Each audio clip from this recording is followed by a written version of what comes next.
Welcome again to fGear TV. Today you'll find us at Silverstone, where we've decided to pay a surprise visit on FF Corsa. We understand that they prepare Ferraris for those of us who are fortunate enough and lucky enough to want to race them. So let's go inside, we'll talk to Anthony and find out what's going on.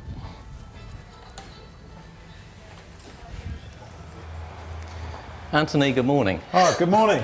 Hello. Hello, how are you? Great to see you again. Excellent. For the benefit of everyone at fGear TV, will you tell us a bit more about FF Corsa, how you came into being, about the operation itself? Because I'm sure everyone's dead keen to know. Absolutely. Well, welcome to our headquarters of FF Corsa. We are what I'd like to say is the sort of premier Ferrari Challenge workshop and race team and track day operation in the country, if not in the world. Wonderful. From our point of view, we've been going now, this is our third season of operation. We look after around about 25 client Ferrari Challenge Car, so you can imagine it's a fairly sort of big logistical operation for us to keep everything going. Totally. So if I sort of came to you with me 430 and I had a few bob to burn, you'd be the guy that could get me on the track and make me competitive, presumably. Absolutely. We run very much as a sort of club operation for people who really want to experience driving their Ferrari Challenge cars on the circuit, and we offer sort of different levels of operation for the clients. And do you store cars for customers as well? We offer a complete turnkey operation service for clients. That's exactly what we're all about. So we offer a service facility, a storage facility, technical support facility, hospitality at the track days, at the race events. Wonderful. Everything you can possibly... So I could just turn up at the track and say, Anthony, ready to go, and my car's ready, prepped, along with a cup of coffee. Correct. That's exactly what we do. Absolutely wonderful. All the way from, organising your hotels for the night before, providing sort of team dinners. That's impressive. You must have a lot of very, very fat people driving around because they've got nothing else to do. No, not at all. Not at all. We very much pride ourselves on being able to offer a service that is second to none in terms of looking after clients. We're client focused. It's the majority of people that sort of drive with us are time poor, shall we say. So the time they want to experience driving the cars, participating in the events, is an optimum time for them. So therefore, to be able to have the service where they can turn up without having to have organised everything themselves, without having to have booked their own hotels, serviced their car, trailered their car to an event, bought the tyres, find where they can get the parts from, without having to do that, we basically offer a complete sort of solution. So all they've got to do is worry about going out, earning the money to pay for it, and then it's basically there for them. That's wonderful. Tell us a bit more about the cars, because I'm a Ferrari nut, and what you're doing here is just so thrilling from my point of view. Can we have a poke around under this one? Absolutely. Tell me what's going on. Yes. I noticed there's no gearbox in it, so presumably you're doing a rebuild on that? Yes, well this is a 430 GT3 car. Right. And we raced it at the weekend in a 2-hour race at Snetterton. In fact, it finished second behind one of our other cars. That's commendable. Yeah, we had a pretty good weekend. But one of the things that did happen with about 10-15 minutes to go of the race, we started to have gear selection problems. Right. So instead of taking any risks or any chances going forward for the next race, we've decided to whip the gearbox out, have a look at what the problem is, fix it and put the gearbox back in. Makes complete sense. Then you've got reliability, and your name remains untarnished too. Absolutely, yeah. One of the things I'm interested about, because I was poking around earlier, underneath here, you've got all these sort of like degree and vernier measurements. What's that actually in aid of? Well, the GT3 430 is an FIA homologated car, and it ran in the FIA GT series initially. This is what it was homologated for. Now, part of the homologation package was an aero package, which consisted of a rear wing and a front spoiler and splitter, as you'd expect. Now, the rear wing has a huge amount of variations that we can adjust it to, depending on what type of circuit we're at, what type of grip levels we're trying to get on the car, and anything we want to sort of fine-tune within the car. So, as you can see, and as you rightly pointed out, we've got a lot of modification, a lot of increments there that we can change on the aerodynamics. Okay. And does it really make that much of a difference, race by race? Huge difference, actually. It's quite surprising. Every single variable on this car is changeable, so we can alter the setup hugely from different types of circuit. All the suspension angles are adjustable, the dampers, the spring rates, the wing angles, the wing heights. So all of that takes a lot of fine tuning to get right, and it can make a big difference in overall lap times on the car. Correct me if I'm wrong, but that philosophy reminds me of what Ferrari were doing with the F355 originally, because a lot of that you could tweak individually, could you not? Yeah, absolutely. I mean, Ferraris, as we know, the engineering levels on Ferraris is always cutting edge. Of course. For the year, and certainly the 355s at the time when they first came out were very cutting edge. You look back now, obviously, sort of 15 years down the line, and they old school. Yeah, it looks old school. But yeah, in terms of the sort of modifications and things that you could do, you could very much sort of fine tune them and make the cars handle. And what a great car they were initially as well. Totally. Can we have a little walk around this one as well? Absolutely. I mean, in terms of differences from standard road cars, obviously it's got a different wheel package, I guess. Brakes, are they standard? Or? Brakes, no. On the 430 GT3 car, which started its life as an initial challenge car, the actual brakes are a steel racing brake as opposed to the CCM equivalents that are on the challenge cars. Right. Or started life on the challenge cars. They are on the car because this car actually runs 18-inch wheel rims, which are smaller but wider than the standard car. So you've got an improved track. Correct. We've got an improved level of grip. What's the advantage of the steel brake as such? The steel brakes, in terms of the racing side of things, for a start you would not be able to get a carbon ceramic brake disc under here because we're running 18-inch wheels. So just that's not big enough. Exactly, just not big enough. So that's the main philosophy behind running the steel discs. Okay. And then in terms of braking, they're very efficient. They're very much a tried and tested method of providing a race brake support on a car. And that's a Brembo setup, presumably, Correct, yeah. Front and rear. Front and rear, yes. Okay. Now, I'm dying to know about this one, because it's been lurking in the background. Yes. Tell me a bit about this. I mean, from a layman's point of view, it reminds me looking underneath the bonnet of a Scuderia, but clearly it's not. Can you tell me a bit about the sort of origins of this, Absolutely. how it came into being? Well, this is a 430 challenge car, basically pretty similar to the GT3 car we've just been looking at, but it's the original specification that Ferrari provide out of the factory. Now, Ferrari build the challenge cars very much based on their road car derivative for their European One Make series. Now, effectively, the challenge car is a modified road car with all the safety features you'd expect of a modern racing car. Right. Plus some few technical updates and modifications to make the car handle better and be slightly quicker.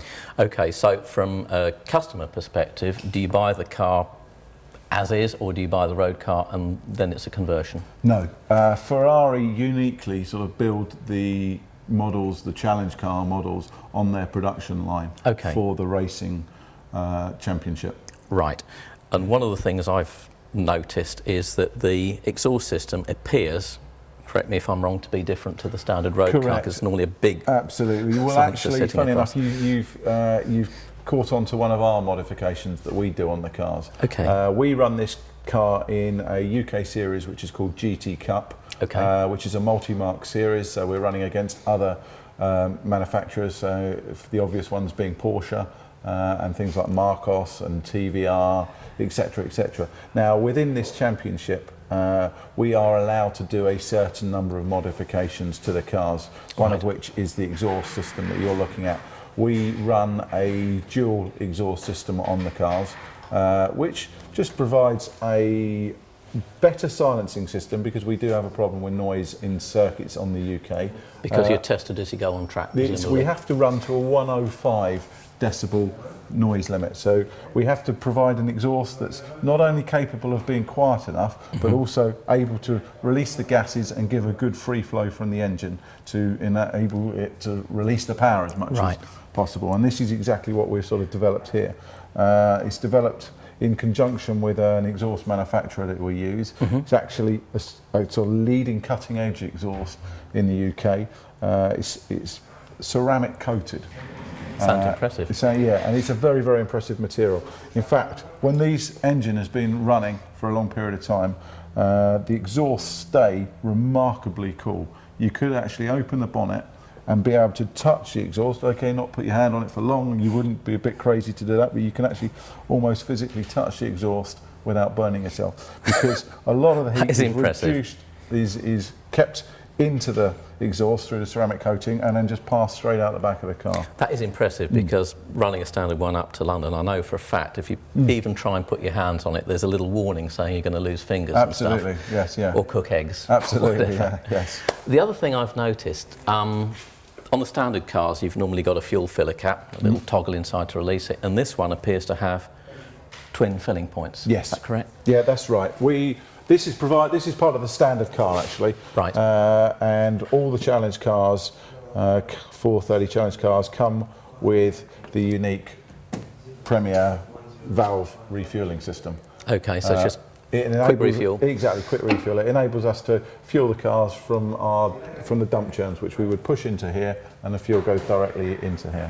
How quick does it, or how long does it take to refill one of these then? We can refuel a dump churn, as we call it, would carry about 25 litres, and we can refuel or drop that 25 litres into the fuel tank in probably about 3 or 4 seconds. Wow, that's quick. It is quick. That's very, seriously very quick. And there's 2 of these, so we have one on this side and one on that side. That enables us to vent the car at the same time. So we would have a dump churn here with positive fuel in it, and we would have an empty one that side, which would enable the volume of air that's being pushed out through the fuel going in to come back out into the dump churn bottle. Understood. So that's why we're able to pass the fuel through into the fuel tank as quickly as we can. Right. Can you tell me a bit about this spoiler on the back? Absolutely. Let me just drop the boot lid down on the car if I can. Sort of thing. That looks like an awful lot of carbon fibre. Yes. Well, again, this is part of our modifications that we put on the car for the GT Cup Championship. We're allowed a series of aero modifications, and one of the things we developed and built for the championship is this rear wing, and this works in conjunction with the front aerodynamics, but this is a fully adjustable, full length and full width rear wing on the car. I see, so you've got the adjustment under there through those Allen bolts. Yeah. We have got a series of degree adjustments, so we can run the car, again, depending on what type of circuit we're at, whether we're on a circuit with a long straight or whether we're at circuits with short straights and lots of corners, we can adjust the rear wing grip levels to tune it accordingly. And the wing itself also has what we call a gurney flap, which is just this little flap on the back here. I see. Yeah, which just creates an extra bit of turbulence on the rear wing. So the wind's wrapping over again. Increased amount of downforce relative to the size of wing, and we can tune the car further by having different size gurney flaps. So this one that we're looking at here is a 5mm gurney flap. Okay. And we can run up to sort of 10 or 15mm gurney flaps on the car itself. Fantastic. How do you know what angle to set the rear spoiler at? Is that experience? It's mainly experience, yes, and it's the job of the sort of technicians and engineers within the company to put a program together as to what sort of wing levels we should be running on the car. We would historically have data generally from going to that circuit previously, or a similar circuit, so we would have a starting point when we go to a race meeting at the start of the weekend. And this is very much what the testing's about. So we would start with what we call a base setup on the car, which we will have put onto the car in the workshop. Right. We will then go to the circuit. We will then test the car in that standard configuration. Understood. Talk through with the driver, the engineers, the data, and all the other sort of equipment that we have. Big team effort. Big team effort. That's right. Very much so. To sort of understand where we could go quicker, where we're very quick, and then we would then look at adapting the car during that test session, making some changes, trying the changes, see whether we've gone quicker, whether we're going slower. Generally we'll be going quicker, you know, it's all about progressing and going quicker and learning from that information. And then of course at the end of that race weekend, you hope you've got a quicker car than you started the race weekend with. What we would do then is record all that information, which is what we call set down, record all that information. That then gives us the starting point for when we go back there, either with another series or in another sort of period of time. Building steps every time. Building steps every time, yes. Can we have a look inside? Of course we can. Lovely. Well, the first thing to note is that the vehicle's left-hand drive on this car. We have some parts in here. Let me just move this part out of the way at the moment, because the car itself is undergoing a rebuild as we speak. Well, that's realism for you. Absolutely. This car's in the workshop having a rebuild. This is racing in a couple of weeks' time, so it's in here having some work done, modifications, and then it'll be out racing at Alton Park in the GT Cup Series. So the first thing to note, left-hand drive car. All the challenge cars produced by Ferrari are left-hand drive. And in all honesty, from a racing point of view, it's much better, more preferable to have a left-hand drive vehicle on the circuit, because the majority of circuits, certainly in the UK, are clockwise circuits. So that's where when you're going to driving, it's more of a case of when you're driving, you're turning into a right-hand corner. Yes. So it's much easier to be able to look through the length of the windscreen through the corner. Whereas if you're turning into a left-hand corner, there can be times, obviously, where you've got the A pillar on the left-hand side. A blind spot. Coming in, being obtrusive and creating a blind spot. If you're short like me, that's a major problem. In fact, most things on Well, cars are you'll major find problem. the seats are all fully adjustable anyway, so we can move the seats up and down, backwards and forwards, pretty much like you would in a conventional road car, albeit it's not a conventional sort of twist to adjust it. Everything's bolted and sort of held as you'd expect from a racing seat. But we can, all the brackets are adjustable and everything from that side of things. And on the steering wheel, as opposed to the sort of standard, you've basically got these 3 buttons. Can you explain what they do? Yes. Well, we have the buttons, control buttons on the steering wheel to help the driver. Now, the 3 buttons that we have on here are fairly sort of elementary, basic buttons, and they're the buttons provided with the car. So the first button we have here on the left hand side is a pit speed limiter. Now all the cars are fitted with this so that any driving in the pit lane can be held below the speed limit, which is set usually in most circuits at 60 kilometres an hour. So by pressing this button as the driver goes down the circuit, the car will not accelerate beyond the 60 kilometres. Straight restrictor, even with your foot flat on the floor, that's what it does. Flat on the floor. So this driver, and this plays into sort of races where we've got pit stops and things. The driver would drive down the pit lane with his pit speed limiter on. Immediately he gets to the end of the pit lane, he would release and the car would take off out onto the circuit. The second button here is a scroll button. Now this works in conjunction with the dashboard. Of course, you've got a Yes, we've got a digital dashboard here. Let me see if I can fire the dashboard up for it.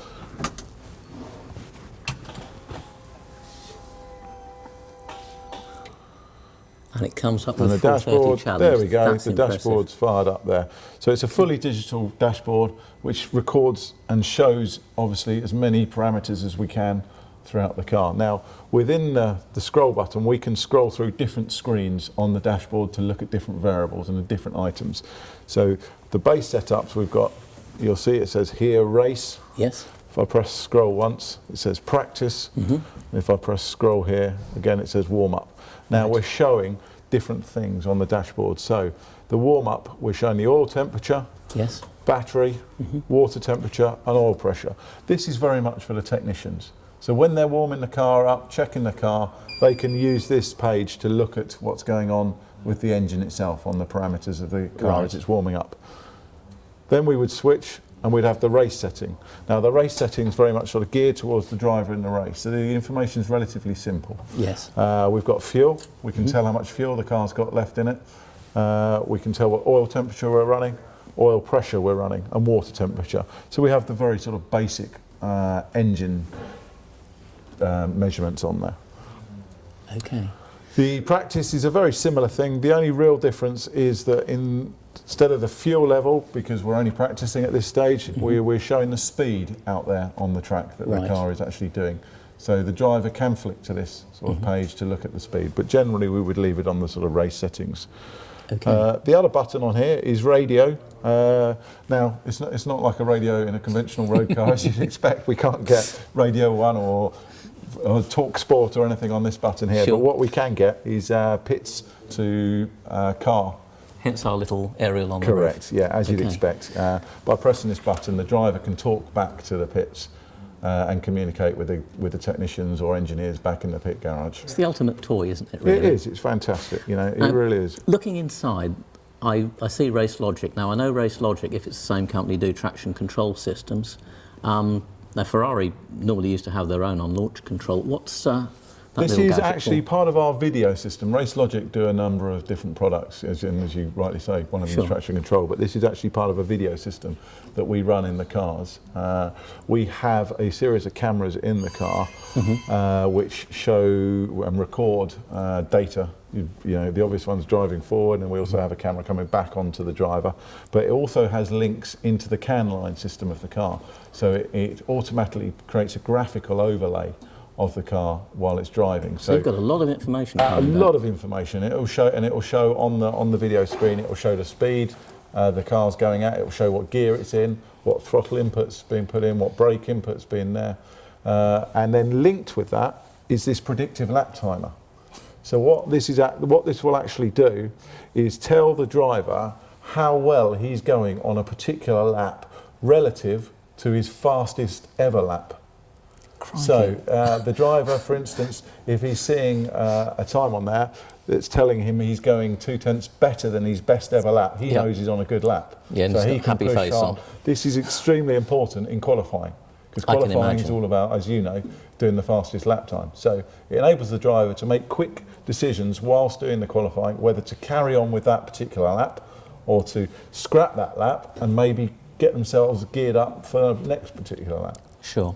And clearly, with any such sort of race series, safety's got to be paramount as much as anything else. And looking at that, you've got a really impressive roll cage. Do you make those yourselves? No. Are they specially fabricated? Not at all. These are the roll cages that are supplied by the car, with the car. They are homologated, specially homologated for use with the car. We would never mess around or do anything with it. It's as it's built and designed purposely to be done. Now, Ferrari, as you'd expect, have a lot of safety features in the car, as you'd expect with any modern racing car. The roll cage, the racing seat, racing harnesses, fire extinguisher plumbed in, all of the sort of modern safety features are in this car. It's such an impressive package, isn't it? Absolutely wonderful. I'm also tempted to have a look at some of the other cars in the workshop. Can we have a walk over? Yeah.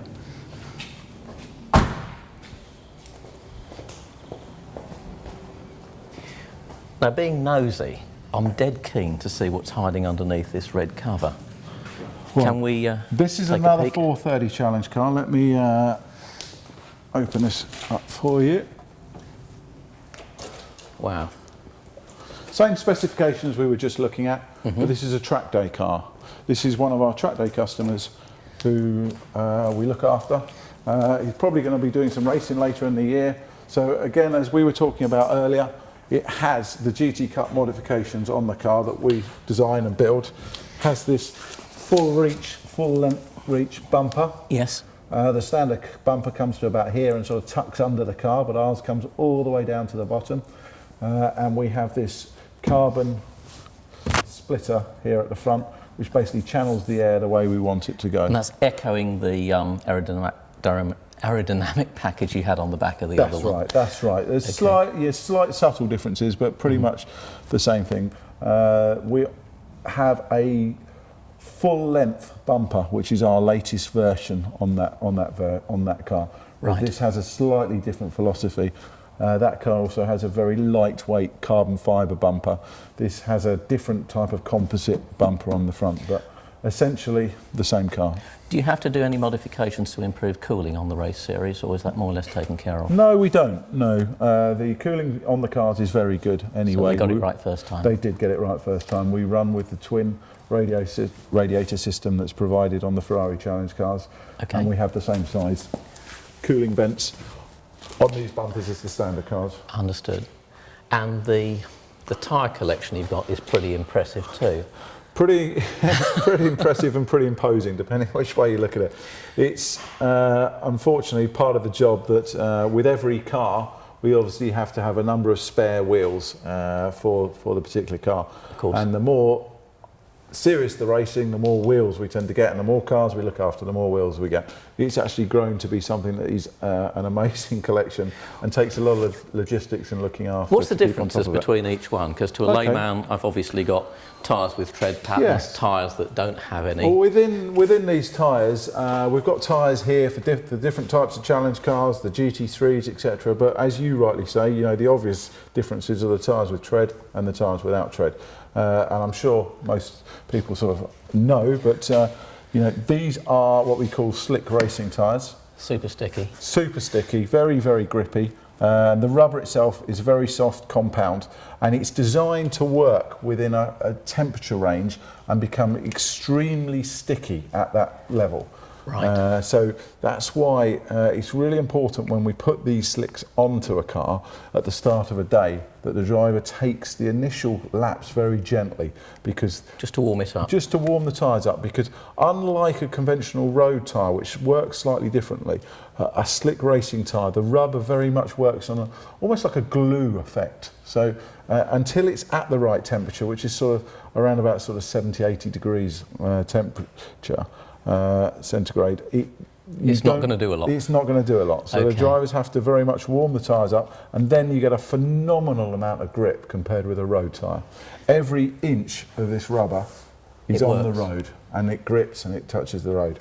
Now, the problem being that if it rains, between the track surface and the tyre, you get a layer of water, which cannot be cleared because there's no channels to clear the water. So it's just going to skid. Exactly, it skids aquaplanes, and becomes very tricky to drive on. So immediately we get to the situation where we've got a layer of water on the track surface. We need to change tyre, and this is what we're seeing here. This is what we call a wet weather or rain tyre, which has a series of grooves on there to clear water away from the track surface so that the actual rubber can get to the track to get a grip on the track. And the other thing that's different with these tyres is they're an even softer grade of rubber than the slick. I was going to ask if the compounds are similar or not. No, yes, they're very, very different. Okay. They're what we call a wet compound in terms of, they're just soft, And if you were to drive that on a dry circuit, it would overheat very, very quickly. In a matter of a lap or a couple of laps, it could overheat, and then the tyre would strip away and so you'd lose grip. It's horses for courses then, basically. Correct. What are those little holes for? That's our wear bars, basically. So we can tell how worn a tyre is. Starts off with five indentations, and as you can see, this still just about has the fifth indentation there. And then as the tyre and the rubber wears away, slowly the marks disappear because they're each one is slightly deeper. So this is similar to the sort of normal wear bar you get on a conventional tyre? Correct. Crass question. What would a set of tyres cost if you're running slicks on a set of tyres is probably around about £1,500 plus the VAT on the tyres. And that's per race, I'm guessing? It can be per race, yes. Yeah, that's right. I mean, it very much depends on what level of competition someone wants to achieve, how quick they're driving. Obviously, the quicker they're driving with the way the tyres deteriorate, the quicker they'll wear away. I mean, you've seen it in the Grand Prix. The tyres can last very little amount of time. They can be gone in as little as 10 laps or so. So it really depends on what you want to achieve. And a tyre's life is very much down to the sort of the environment of the circuit, what type of circuit it is, what type of heat conditions you're driving in, what the driver's like with the tyres, how they look after and manage their tyres. So it does change. And the circuit, the tyres themselves are at their grippiest when they are brand new. Right. So the sweet spot of the tyres is in the first sort of 3 laps of driving them once they're warmed up. Everything deteriorates after that. Everything deteriorates after that, that's right, yeah. So we, in a qualifying run, we would very much try and bolt the tyres on, send the driver out to warm up the tyres as we've discussed, and then hopefully he would then have 2 to 3 laps of being able to push very hard on a very grippy tyre to get the maximum best lap time he possibly can achieve. That's what he's going to go for. That's right. Then slowly after that, the tyre will sort of deteriorate, or not even slowly, quite suddenly, the tyre will degenerate down to a level that isn't as high as those first initial laps. Is there a particular tyre manufacturer that you're using for this series? Or yes, the GT Cup series that we run in is a Pirelli tyre series, so all the cars running in the series run on Pirelli tyres, which suits us because the cars were designed to run on Pirelli tyres, so we predominantly use that's a Pirelli P0 tyres. or something similar? It's just a specific slick tyre, to be honest with you. Understood. Okay. The other thing I'm sort of quite interested in is that you've got this wonderful array of parts knocking around left, right and centre. I mean, even the sort of axle stands that you keep are just so much better than the standard rubbish that you tend to see in most garages. Yes, yeah. Well, as you can imagine, you know, very much the car needs to sort of depend on being up in the air and being safe for the guys to work on. Yes. Most of the cars are fitted with air jacks within the car itself, so the cars will very much pump up, and then we put what we call safety stands under them, which link into the air jack system and hold the car up. But these are high strength, 6-ton capability active stands for if we need to override that or put a car on stands that isn't already. Fascinating. Yeah. And this is your sort of store of brake parts? This is some of the parts that we have. Yes, this is actually the old parts area actually that we're looking at the moment. It's very much some of the bits that sort of come off cars or being replaced or something like that. Right. These are the same exhaust that we were looking at earlier. Yes. On the cars, the ceramic coated. How heavy are they? It's not too heavy. No, that's remarkable. Oh. It's a great quality build as well, isn't it? That is impressive. And you can actually see straight the way through, can't you? Amazing.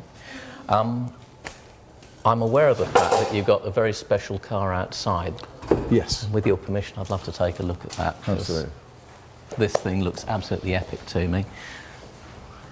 Tell me about it, because this is such a thrilling car just to look at, even standing still. Absolutely, yes. Well, this is a very, very special car actually, and we're very proud to have this within our stable. It's our jewel in the crown. It is a Ferrari 458 GT3, built by Michelotto, who are the works factory Ferrari tuners, as you probably know. There are only a very few of these cars built. They're built specifically to order. We had the first, if not certainly one of the first couple of cars in the UK. There's only 3 cars in the UK at the moment. It is an awesome car. We took delivery of it in Monza about 3 weeks ago now, and even me, and I'm pretty cynical on these things, you know, I've seen a lot of Ferraris now, a lot of race cars. One can imagine. But I was blown away by the attention to detail and the quality of this car. Are they road legal, or is it a track-only car? No, this is a track-only car. It's purely developed as a GT3 homologated car to run in race series. It is based on the 458 road car, which again is based on the 458, or the challenge car is based on the road car. Yes. It very much starts its life as a challenge car, but it's developed up to this FIA GT3 level, which includes a great number of modifications. I mean, walking around it, if we may, I mean, one of the things that strikes me is that it's got a significantly wider profile than the standard car, and I must admit, that just blows me away in terms of looks. It's positively predatory. It's an amazing looking car. Yeah, doesn't it look aggressive and amazing? Beautiful, it's really, absolutely really beautiful. Yeah, you're absolutely right, and you've spotted the first sort of visual signs that something's not quite the same as the standard car. It's a good few inches wider than the standard car, with these huge wide wheel arch extensions that have these vents on to reduce the actual amount of air pressure in the wheel arches. Again, the bumper's widened. It's a specific bumper for the model with bigger vents on the side there. Big aggressive vents here on the side of the car here. Again, all about reducing air pressure out of the wheel arch. To get that air out of there, to enable the aerodynamics to function better on the car. And these beautiful BBS split rims as well. Yes, yes. 18-inch on the front, so they're actually narrower and smaller than the standard road car equivalent, or even the challenge car equivalent. But the size of these tyres is immense. It's pretty wide, isn't it? Yeah, absolutely huge, slick racing wheels on there. Very soft compound, huge amount of grip that they produce on the car. And the other thing that's significant on this car at the front is that everything you're looking at here on the front of the car is carbon fibre. Yes, and looking at it, it's just the attention to detail, the way it's put together. It's so impressive, it really is. Brake system itself looks pretty impressive. If I'm not mistaken, that's a Brembo setup. Yes, that's correct. It's a Brembo racing setup, very much in the similar vein that to the GT3s we were looking at earlier, albeit a later sort of version and a different sort of model. Okay, and presumably still because you've got the reduction in wheel diameter? Correct, yeah, very much so.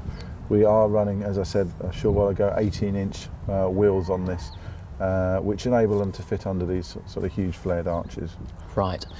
Now, I'm probably dying to look under the bonnet as much as our viewers would be. Do you think we could take a peek? Yeah, why not? Wonderful.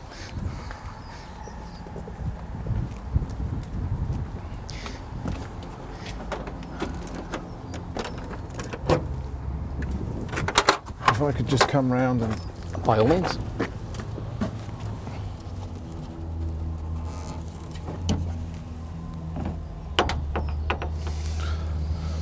And the one thing that strikes me, it's so very, very much a race car, isn't it? Yes, yeah. It's a very, very impressive setup. Oh, it is. As you can see, the first thing really to notice is that it's got a blanked off fire screen from the cockpit area, which the road cars don't have. They obviously have the glass in there. So this is a self-sufficient engine in the engine bay. It's, to be honest with you, very much based on the road car engine. There's not a huge amount of difference between this engine and your standard road car engine in terms of the actual design and build of the engine. Ferrari were very specific that they wanted to keep that original engine feel about them. They're very proud of their engines, and rightly so, that they can you know, bolt them into a race car, minimal modifications, and they still had adequate power. Are there differences though in terms of power to weight ratio and stuff like that? Absolutely, yeah. The car's much, much lighter than a road car equivalent. The carbon fibre bodywork on the front makes a huge amount of difference, and obviously a lot of the trim is removed, a lot of the excess fat, if you like, from the road car is taken away. The other things that are significant about this car is that it's got a different gearbox system on it than you would find on your road car gear mechanism. The standard Challenge car keeps the original dual clutch gearbox system, but the race GT3 equivalent actually has a Hewland racing gearbox, sequential race gearbox fitted on the back, which is a very light gearbox and a very efficient gearbox. Right. So the amount of power drain and loss through the transmission is minimal. The gear change speed is significant. It's very, very quick and very, very advanced. They still maintain the paddle shift system within the car, which is something that's very much cutting edge technology within a racing sequential box, but it's something Ferrari very much wanted to develop to keep the original feel about the car, so it had the paddle shift system. So this gearbox was developed specifically to operate with the GT3.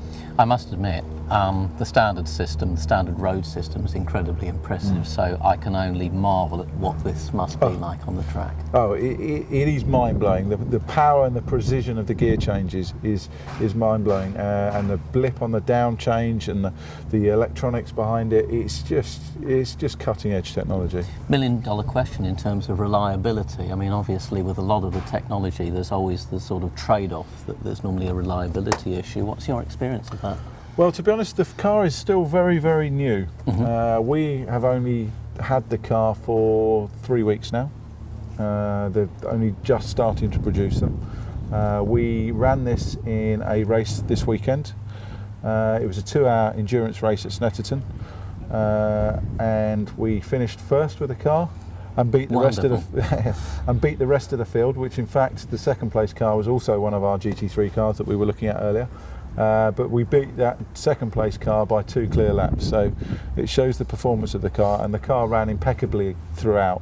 I'm sure we'll have development issues because that's natural, that's normal with a race car of this type, but overall extremely impressed with it so far. Sounds as if you've got an awful lot to look forward to with this one. May we take a look inside? Absolutely. Superb. Suddenly I feel like I'm 10 years old again. I can't think of anywhere else I want to be than here right now. This is just so impressive. Yes, yeah, it certainly is. Well, this is the cockpit. This is where it all happens for the 458 GT3, and as you can see, it's quite a bit different than the Challenge car we were looking at earlier. Yes, I mean the other thing I noticed from the standard car, where I'd have the little buttons for the indicators and the windscreen wipers, all of a sudden there's nothing there anymore. I've got a completely different array of buttons. What do they all do? Well, Ferrari are moving more and more to the sort of technology they use on their Formula One cars, whereby the controls are based directly on the steering wheel for the driver to be able to maintain these control on the steering wheel at all times. Right. This not only goes for the 458 GT3, but also the 458 road cars, as you're obviously aware, no longer have the sort of stalk-based indicators and things as you'd expect on the older sort of models and other manufacturers. So the predominant controls that we need to operate the car are based here on the steering wheel. So everything is very functional. We have the obvious left and right, which is the indicators. Yes. So if the driver wants to put the right hand indicator on, he simply presses the right hand button and the indicator will stay on until he presses it again to cancel the indicator. He can even put the hazard lights on from here by pressing both the buttons together. The hazard lights will actually everything come on. gear change, the whole lot from the steering wheel. Exactly. And we've obviously got a lot more buttons on the dashboard than the Challenge car. Yes. Some of the familiar ones that we were looking at earlier, the scroll button's still on here from earlier. Right. We also have the radio button on here from earlier and the pit button on here from earlier for the pit lane speed limiter. But some more buttons that we have got on here now include things such as the neutral button here. Now that's very much for the race gearbox. Yeah, because normally you'd just be flicking both the pedals together, wouldn't you? Yes, you would. But because it's a sequential race system, there's a little bit more complexity to the gearbox itself. Right. So the neutral is actually engaged through the button, and also when pulling away in the car, to ensure that the car just can't accidentally be engaged into gear, the car has to be engaged using the paddle shift and using the gear selection neutral button. Understood. Does the box have a reverse, or is it forward does only? have a reverse system. It is quite a complicated procedure to find reverse on the car. I can imagine. And involves selecting the correct gear mode using one of these switches here and enabling the car to come down the gearbox, past neutral and into reverse. Now the reason it's quite a complex procedure is because the last thing you'd want to happen is obviously the driver being able to actuate and receive reverse gear whilst driving on the race circuit in a forward direction. I seem to recollect, was it Tiffany Dell did it to a Jaguar a long time ago, a 220, and famously selected reverse. So the story went. It would very much destroy the gearbox. I'm not familiar with the story, but there would not be much left of the gearbox. Maybe I better say no more. Yeah. And these buttons here, I'm guessing these are washer, wiper. I like the drink one. Yeah, absolutely. You can have your choice of flavoured drinks. Yeah, whatever you want. The choice of flavoured drinks. Wonderful. Anything non-alcoholic. Superb. And this presumably is a traction control system. Correct. This is unlike the Challenge car. This has an 8-stage or a 9-stage, traction control system. Okay. Which can be dialed in using the steering control there. Unfortunately, at the moment, that is non-active. The car is so new and so into its development stage that we haven't got the functional software to make that happen, but it is due online very, very shortly. Absolutely amazing. And these are more or less fairly straightforward. For the viewers, we've got an engine start. I'm guessing that's a kill button. I like the concession that you've got air conditioning still. That's what, I guess it gets really hot in here. It does get very hot in here. And one of the things they've done this time on the 458 Challenge car, and they've carried it forward onto the GT3 car, is to maintain an air conditioning system within the car. I think it's very sensible. It's a great idea. Yeah, during the sort of hot summer months, especially racing in Europe, it can become unbearably hot in these cars. Absolutely. Some of the race series are now insisting on a maximum cockpit temperature.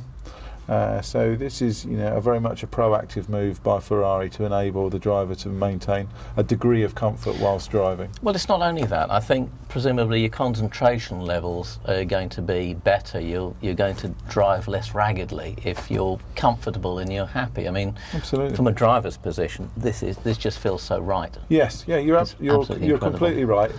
The first thing to suffer, if a driver starts getting tired, is his concentration. Yeah. The last thing you want to suffer with a driver driving this sort of car at these sort of race speeds is his concentration. So it's a very useful tool for us. Okay, and again, a very, very comprehensive roll cage. Not only is this a nice place to be, it feels a very, very safe place to be. Yes, again, all the usual normal safety modifications you'd expect in a top-rate GT car: the roll cage, the race seat, harnesses, extinguisher, etc. Absolutely. Now, I understand that we can't start the engine on this one today because it's having some exhaust mods done. Absolutely, yeah. Unfortunately, we've got the exhaust system off at the moment.